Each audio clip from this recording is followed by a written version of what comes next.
My arrogant neighbor tried to force me to tear down my historic greenhouse, until my land survey proved she owned nothing. In my profession, an inch isn't just a minor unit of measurement. It is a legally binding boundary that can alter the entire valuation of a multi-million-dollar estate. As a licensed civil engineer and forensic land surveyor, my career is built entirely on absolute mathematical precision. My wealthy neighbor Priscilla, however, operated under the assumption that property lines were flexible boundaries, dictated entirely by her personal aesthetic desires. When she decided to expand her luxury outdoor pool deck and entertainment pavilion, she demanded that I immediately demolish my century-old, historic brick and glass greenhouse, claiming it encroached 6 inches onto her land. She even went as far as leveraging her local political influence to have a corrupt municipal inspector issue an official structural citation against my home. What Priscilla fundamentally failed to realize was that municipal digital maps are often just modern approximations, and my subsequent deep dive into our town's original, century-old registry deeds was about to rewrite her entire reality. I have spent the last decade working in a field where assumptions are liabilities. As a forensic land surveyor,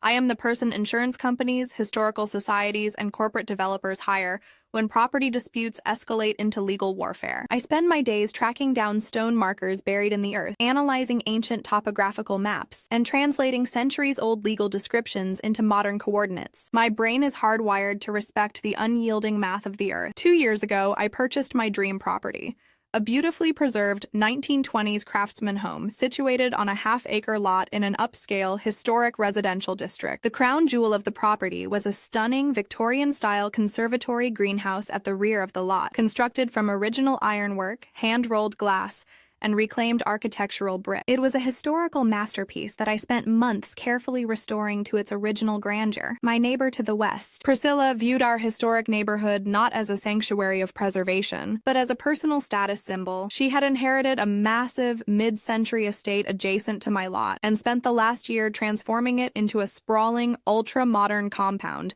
that completely clashed with the surrounding architecture. Priscilla was a woman accustomed to absolute compliance. She sat on several local municipal boards, wielded immense social influence at the local country club, and treated the neighborhood as her personal fiefdom. From the moment I moved in, she made it clear that she viewed my modest craftsman home and my beloved historic greenhouse as an eyesore that disrupted the clean, minimalist sightlines of her estate. The conflict officially began on a Tuesday morning early last month. I was in the greenhouse treating a collection of rare heritage orchids when the shadow of a massive construction crew fell across the glass. Priscilla was standing near the property line, flanked by a landscape architect and a project manager holding a set of blueprints. She was pointing aggressively at the iron frame of my greenhouse. I stepped outside to greet her, but before I could even speak, she adjusted her designer sunglasses and leveled an icy, demanding stare at me. "Morgan, we are breaking ground on my new outdoor entertainment pavilion and infinity pool deck next week," Priscilla announced, her voice carrying an insufferable tone of aristocratic authority. "According to the municipal GIS satellite mapping tool, the rear foundation of your greenhouse actually encroaches nearly 6 inches onto my legal property line. It's completely blocking the perimeter retaining wall for my pool pavilion. I'm going to need you to have this entire glass structure dismantled and cleared away by Friday afternoon." I looked at the blueprints her project manager was holding, and then at the clear, historic boundary markers I had personally verified when buying the property. I calmly explained to Priscilla that the city's public GIS satellite maps were notoriously inaccurate, often misaligned by up to several feet due to outdated aerial imaging overlays. I assured her that my greenhouse had stood on its exact structural foundation since 1924,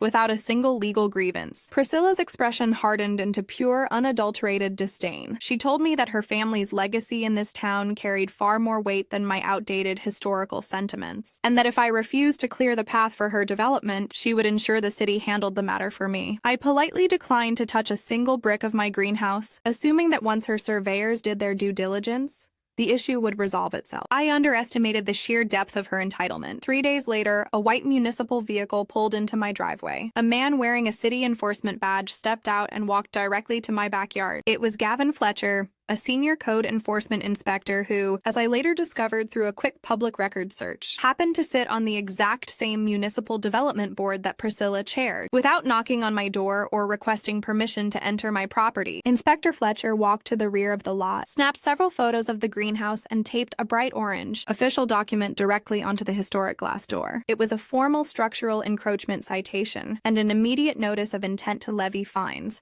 declaring the greenhouse an illegal structural violation of municipal zoning laws. The document gave me exactly 30 days to demolish the structure or face escalating daily penalties, civil court proceedings, and a forced municipal demolition at my own personal expense. Liam, my partner, was absolutely frantic when he came home and read the orange citation. He knew how much time, money, and historical passion I had poured into restoring the conservatory, and the thought of a city-ordered demolition crew tearing it down was devastating. He begged me to hire an expensive real estate attorney to tie the matter up in appellate court, but I simply looked at Inspector Fletcher's signature on the document and felt a cold, analytical focus wash over me. Priscilla and her corrupt contact in the Code Enforcement Office thought they could use a rushed digital approximation to bully a standard homeowner into submission. They had absolutely no idea that they had just picked a boundary war with a forensic surveyor. Instead of calling a lawyer, I packed my professional field equipment, grabbed my credentials, and drove directly to the county archives vault downtown. I bypassed the modern, digitized computer terminals and requested access to the deep storage basement, where the original, handwritten foundational registry deeds from 1888 were kept in leather-bound ledgers. If Priscilla wanted to play a game of legal inches, I was going to unearth the absolute, unassailable truth of the earth. The county archive basement smelled of decaying paper and old leather, a scent that usually signals a long, exhausting weekend for most people, but to me, it smelled like an absolute goldmine. I spent 6 hours under the dim fluorescent lights, carefully turning the fragile pages of the 1888 Township Registry Ledger. The town had originally been mapped using a classic meets and bounds system, relying on permanent physical landmarks like stone monuments and buried iron pipes rather than the unstable software overlays used by modern municipal offices today. As I cross-referenced the original coordinates of our historic block, my fingers froze over a handwritten addendum from the township surveyor in 1912. A massive discrepancy stared back at me from the faded ink. During a rapid suburban digitization initiative in the mid-1990s, the city's data entry clerks had made a systemic grid shift error when mapping the curved boundary lines of the historic river district. They had accidentally shifted the entire western baseline overlay by exactly 34 feet to the east. I sat back in the metal archive chair, a slow, icy wave of realization washing over me. The modern GIS satellite system hadn't just miscalculated my greenhouse by 6 inches. It had completely misplaced the entire legal boundary between my property and Priscilla's estate. My greenhouse wasn't encroaching on her land at all. In fact, according to the absolute, unassailable historical deeds of the county, Priscilla's legal property boundary ended significantly farther back than anyone in the modern era realized. The next morning at dawn, I didn't wait for a lawyer or a court order. I loaded my high-precision, dual-frequency GPS total station,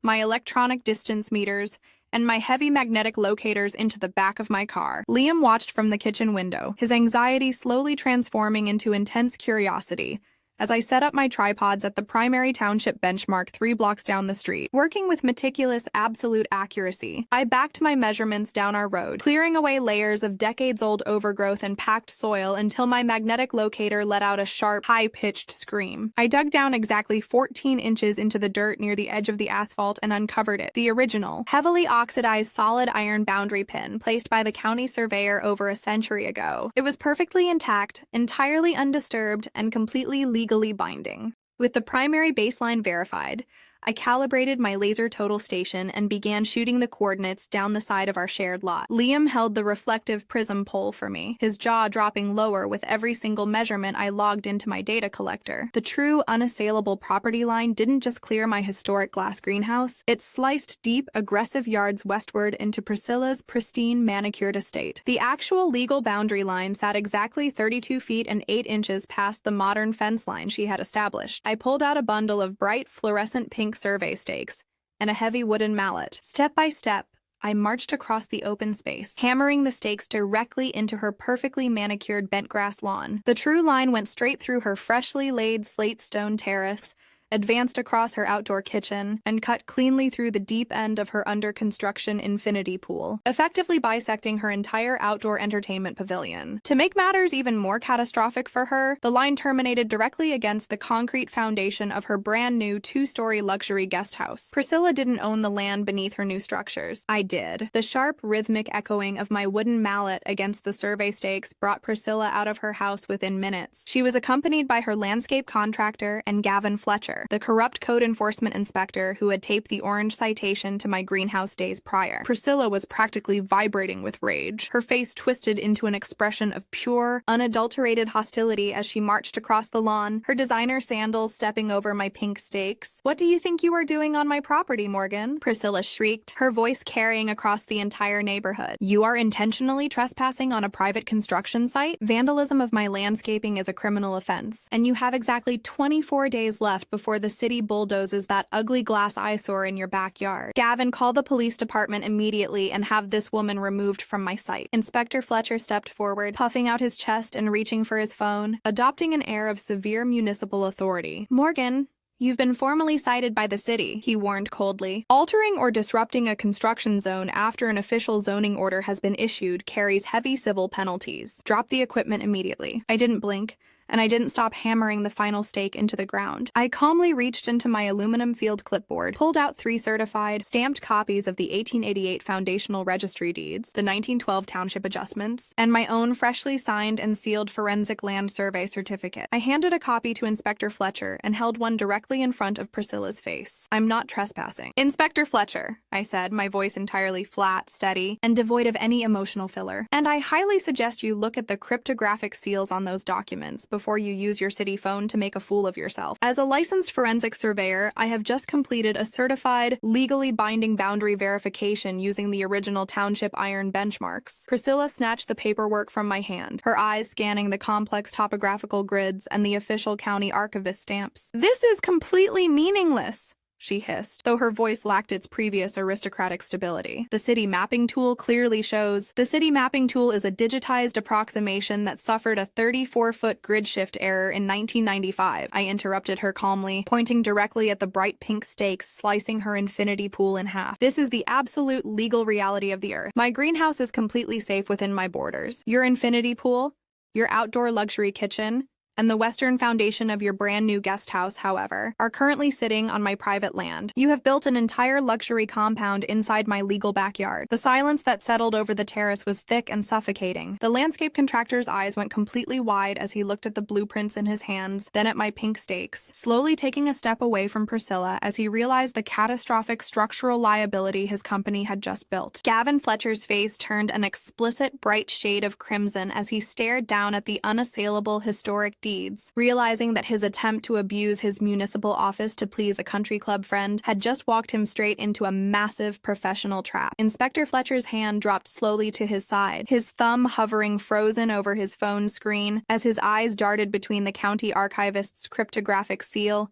and the bright pink stakes slicing Priscilla's multi-million-dollar infinity pool in half. The bureaucratic arrogance completely drained from his posture, leaving him looking incredibly small in his crisp city uniform. He cleared his throat twice, a desperate sweating sound, as he realized that enforcing a fraudulent zoning citation based on a distorted digital map against a licensed forensic surveyor was a fast track to losing his state credentials and facing a corruption investigation. Without saying a single word to Priscilla, Inspector Fletcher reached out, yanked his official clipboard from his assistant's hands, and began aggressively scribbling on a piece of carbon copy municipal paperwork. He ripped the top sheet off and handed it to me, his voice cracking slightly as he muttered that the city was issuing an immediate, unconditional administrative withdrawal of the encroachment citation against my greenhouse. He added that the municipal database would be updated to flag the River District baseline for a formal historical grid correction by the end of the business day. Before Priscilla could even process what was happening, her corrupt country club contact hopped back into his white city vehicle and sped down the street, leaving her entirely exposed. The landscape contractor was the next to move. He looked at the pink survey stakes, looked at the certified boundary blueprint,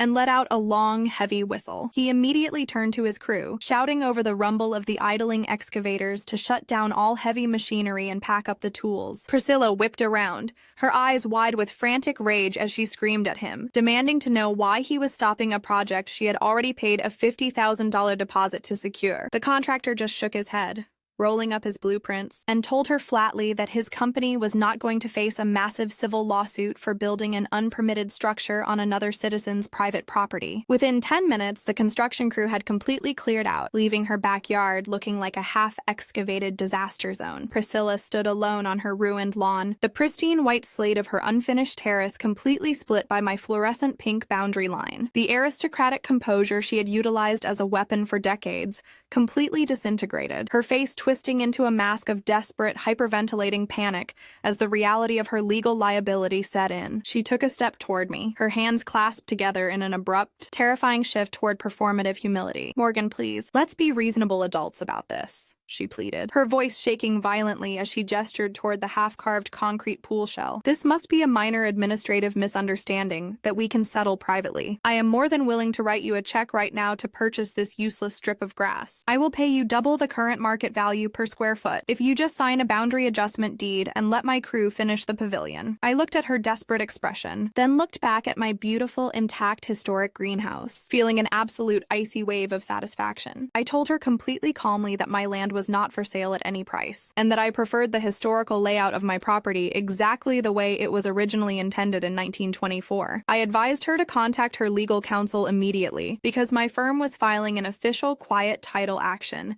and an emergency permanent injunction in Superior Court first thing Monday morning. The legal battle that followed over the next 3 months was swift, clinical, and utterly devastating for Priscilla. Her high-priced attorneys tried everything to argue for a prescriptive easement, claiming the modern fence line had stood long enough to establish ownership. But my forensic data packet was completely unassailable, because I had unearthed the original 1888 foundational iron pins and proved that the city's modern mapping tool suffered a systemic data entry error. The Superior Court judge ruled entirely in my favor within the first hour of the hearing. The court issued a mandatory, non-negotiable structural removal order against Priscilla's estate. She was legally forced, at her own immense personal expense, to hire a specialized demolition crew to completely jackhammer out the western half of her infinity pool, dismantle the entire slate stone entertainment pavilion, and backfill the massive trench with clean topsoil to restore my yard to its original topographical layout. To make the situation even more catastrophic for her, the judge ruled that because the western foundation of her brand-new, 2-story luxury guest house encroached nearly 4 feet past the true boundary line, she had to pay an astronomical, recurring monthly land lease penalty directly to my holding company for as long as that structure stood, or face total structural demolition of the building.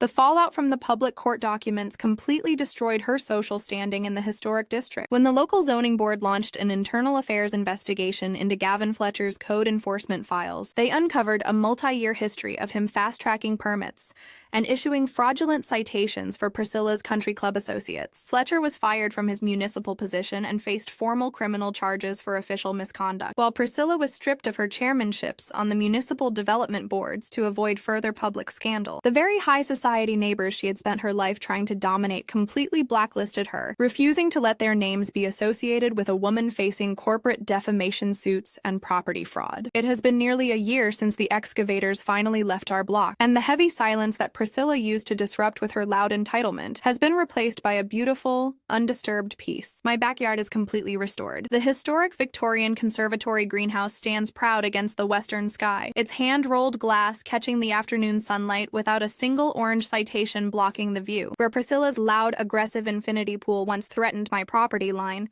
there is now a lush, beautifully landscaped perimeter garden that belongs entirely to us. Priscilla spent her entire life believing that her social status and a modern satellite map could permanently override the physical reality of the Earth. But she made the fatal mistake of bringing an emotional narrative into a mathematical arena. And in the world of forensic layout, the lines never lie.